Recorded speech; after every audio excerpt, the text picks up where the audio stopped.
This thing on? Hold on, don't open it yet. Don't open it yet.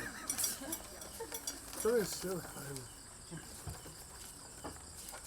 Hi, everybody. Sorry, hi guys. Hi guys. For those that don't know yet, my name's Evan, and I've been given specifically 3 minutes to do this speech. I was told 3 minutes yesterday afternoon, so I'll keep this as short and as sweet as possible. Okay. First of all, how gorgeous did the bride's bitches look today? all 6 of them. 4 girls, 2 guys. I'll do all 6 of them.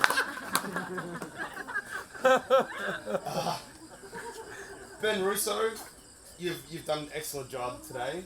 You've made my job just so much easier. For that I thank you. This job. I'm being narcissistic. And to the Groomsmen who helped me compose this speech. You guys have saved me more than you will know. So thank you, fellows.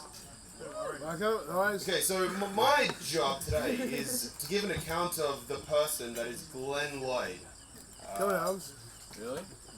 The person that is Glenn Lloyd from when we became friends, when we first became friends, to the person that he has become since this amazing woman came into his life. It's actually quite an easy task, mainly because the person that Glenn was, i.e. something of an anomaly. But when Christelle was brought into the equation, a magical transformation occurred. Like adding high enough pressure to dirty brown coal can create a beautiful diamond. Christelle to Glenn causes something similar. I've known Glenn, or Haypag as he loves to be called, since the start of high school, but never properly bonded with him until he sat in front of me on the first day in year 9. He managed to ignore my kicking of his chair, and the "don't sit here, Lloyd," long enough for my young self to realise that this guy was actually someone worthy of my narcissistic time.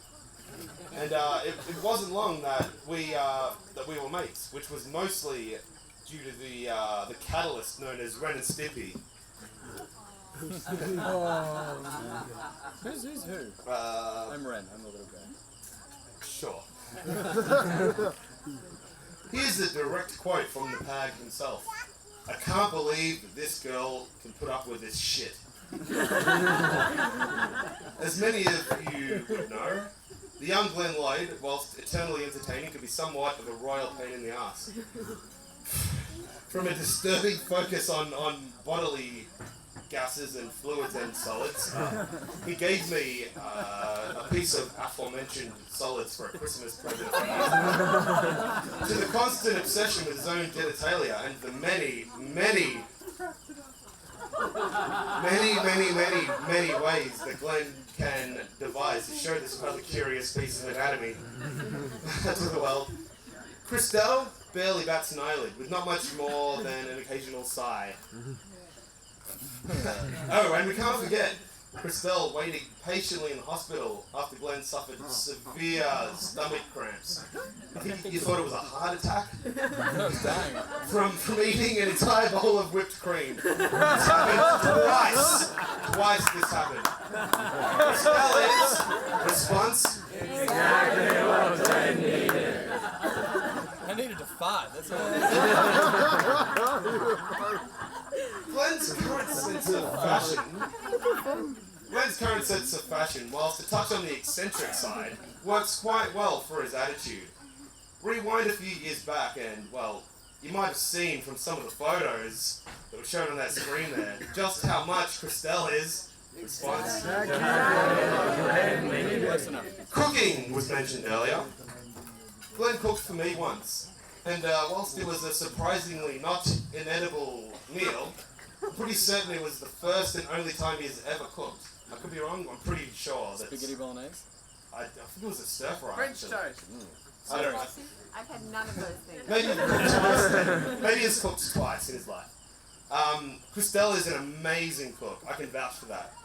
And whenever she is out of town, she will always make a meal for every single night she is away, and store them in the freezer with instructions on how they should be reheated. She even makes his cereal and toast for him in the morning whilst he lies in bed yelling and screaming for his cereal and toast. This girl is response Exactly what they needed.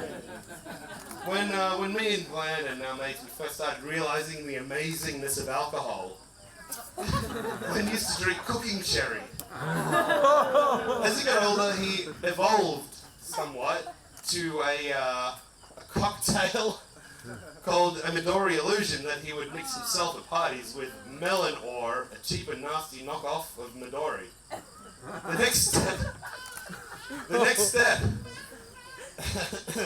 The next step was a rum and coconut flavored alcohol. So it wasn't coconut flavored rum, it was rum and coconut flavored alcohol, and he mixed that with Coke.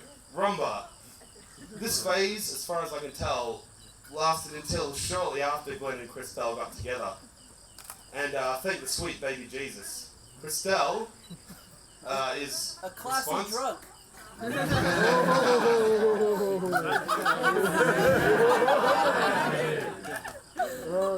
Okay, so according to the words time calculator that I found on the internet, this point makes the 5-minute mark.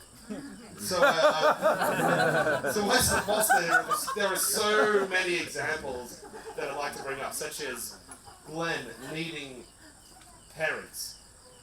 When his parents moved out, he lived in the parents' house for a while, and then he moved in with my parents. And then when my parents moved house, he moved with them.